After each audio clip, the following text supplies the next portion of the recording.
Bayan nangangamba ang ilang residente sa Cebu na gumuho ang isang flood control project sa kanilang lugar.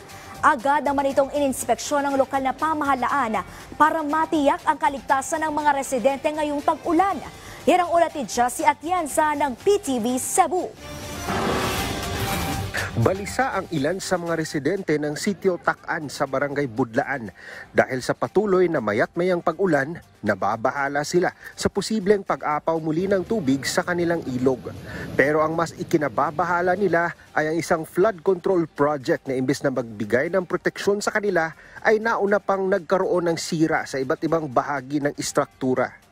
Nakuyawan juguan ni sir kay katong pagbaha lagi diri porting inisaka gyud ni dinhi ang tubig nya dito sa Amuluyo nisaka kay ubos raman ang iyang paril kaning riprap dito na ubos na musaka gyud ang tubig. Ayon sa inisyal na inspeksyon ng LGU ng Cebu City at ng Department of Engineering and Public Works, lumalabas na hindi matibay ang pagkakagawa ng istruktura kaya't may mga bahagi itong bumigay na. Nakita ganyan yung nga tangtang. So, ang isulti sa engineer na to nga nakakita dito si engineer sa DEPW na ang iyang foundation baturang ipamutang. Unya mo na mo ni kaigo sa tubig, mahunlak tong foundation niya, mo ito nangatagak ang iyang mga wall.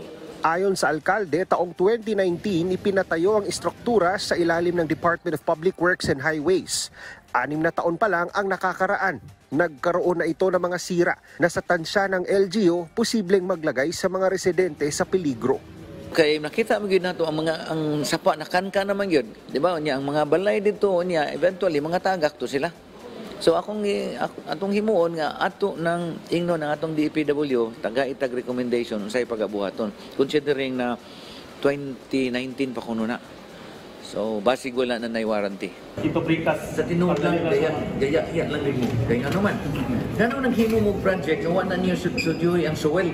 Hindi na iwasang maglabas ng sama ng loob ng alkalde sa DPWH sa isang pagpupulong kasama mga engineers ng DPWH at mga kontraktor. Ito'y para tanungin tungkol sa mga proyektong hindi pa natatapos sa Cebu City na nakakadagdag din sa takbo ng trapiko.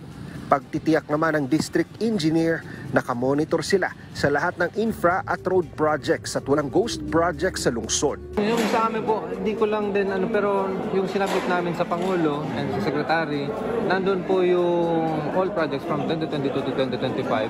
Hindi ko lang maibanggit yung exact numbers pero nag-comply na po tayo sa hiningi ng Pangulo regarding sa ginagawang investigation sa flood control. So, lahat naman po ng projects sa Cebu City is nandyan at yung iba is ongoing, lalo yung 2024-2025. So, rest assured po, wala po tayong doon sa binabanggit na issue. Accounted na. Yes po, accounted naman lahat.